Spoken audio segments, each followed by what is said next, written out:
বন্ধুরা, এক লোক তার ছেলের জন্মদিবস উদযাপনের আয়োজন করেছে, বার্থডে সেলিব্রেশন। 100 জন মানুষের আয়োজন, কিন্তু আয়োজন করতে গিয়ে দেখা গেল মানুষ হয়েছে 200 জন। কারণ 100 অতিরিক্ত মানুষ সেটা কিভাবে সামাল দিবে ভেবে পাচ্ছিল না। তার ছোট ভাই অ্যাডভোকেট, সে বলল, ভাই তুমি কোনো চিন্তা করো না, এই বিষয়টা আমি দেখতেছি।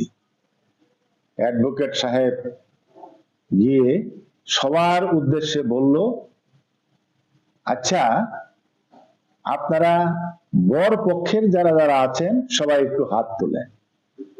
হাত তুললো, গুনে দেখা গেল 50 জন।